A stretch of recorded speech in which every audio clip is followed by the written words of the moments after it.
Hello and welcome. My name is Alan, and this is some news for the day of Tuesday, December, what is that, 13th. Now, first thing we're looking at in the scientific realm here, we have the meteor shower is supposed to be, it's a yearly shower. It's supposed to send around 75 meteors per hour across the sky this week. Now, it's the Geminid meteor shower is what it's called.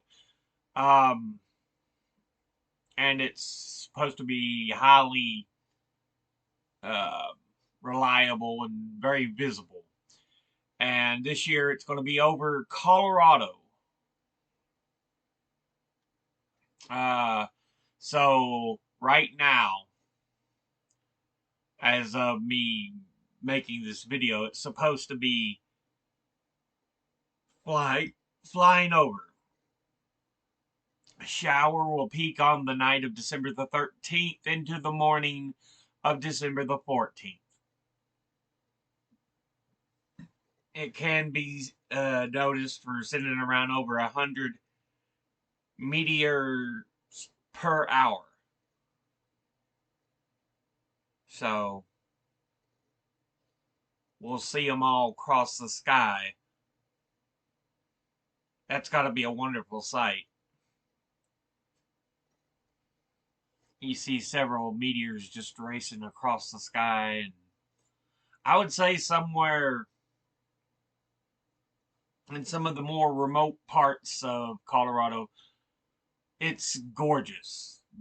Because, I mean, if you don't have um, that much light pollution and you see all these things streaking across the sky, it's got to be gorgeous.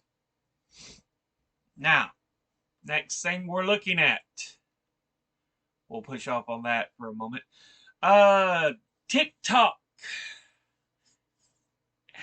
is possibly being banned from the U.S. for good under a new bill that's being passed by U.S. lawmakers. It has not yet been passed, but I know the bill itself is up, so it's still being debated and everything. It's got bipartisan support,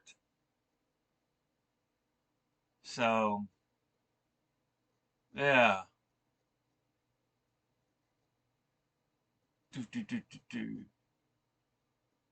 So Marco Rubio and Mike Gallagher, two Republicans, are teaming up with Raja Krishnamurthy, a Democrat of Illinois, to have the bipartisan legislation uh, go through both the House and Senate.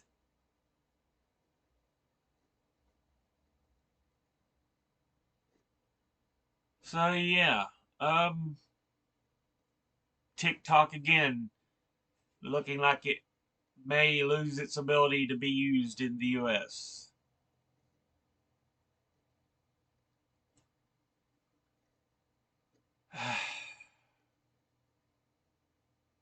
Anyway,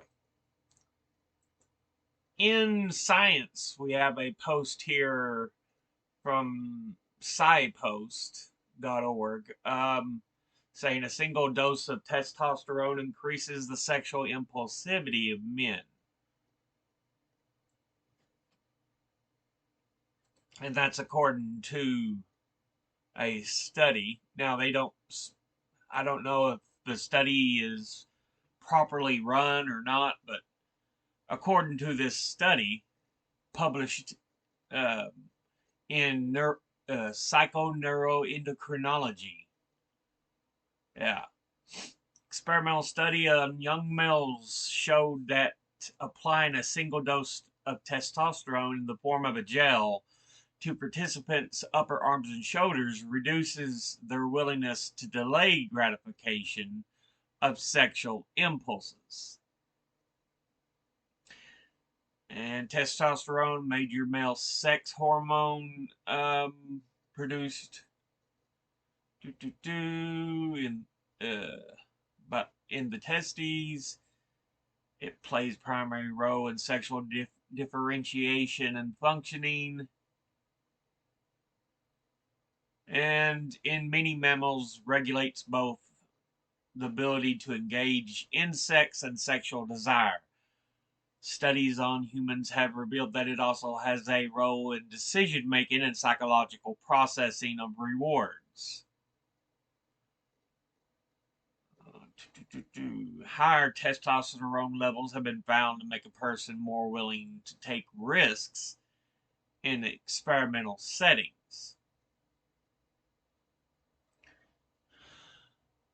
Okay.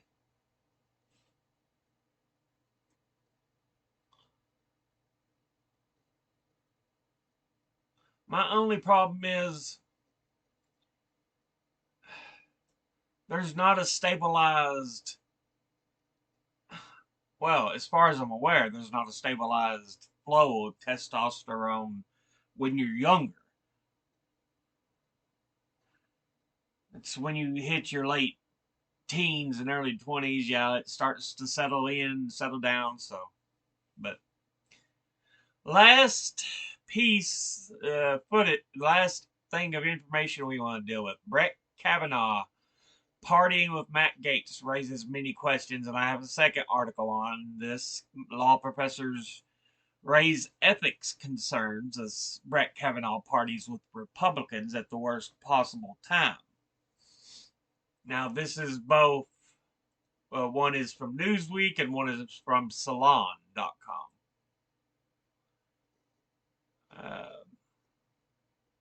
So, yeah, he's already bringing up a lot of issues.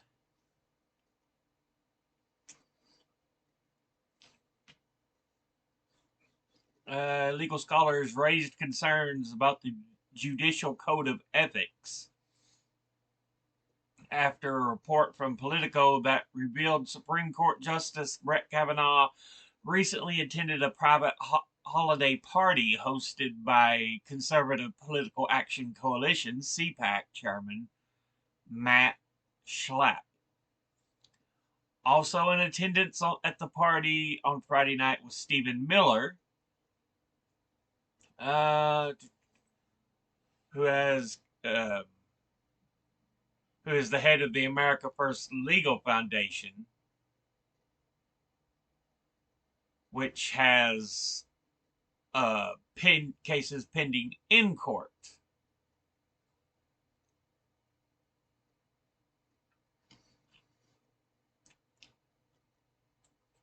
Kavanaugh's social appearances have raised questions about the code of ethics on the Supreme Court and have legal experts wondering at what point does a justice's personal relationships cross a professional line.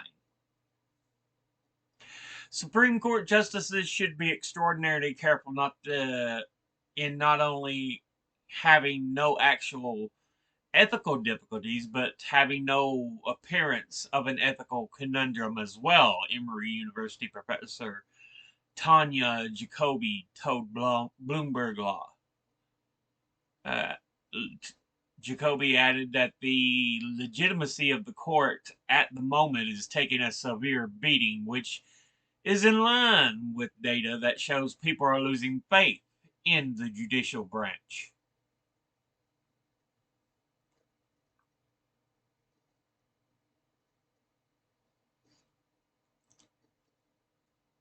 Yeah, I mean, you have a job to do. Your job is interpretation of laws. If people feel you are being swayed in any direction, that puts serious doubt on your legitimacy to do your job.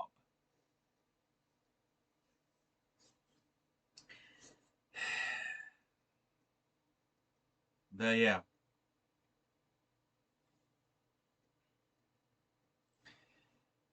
Anyway, that'll be the end of this episode.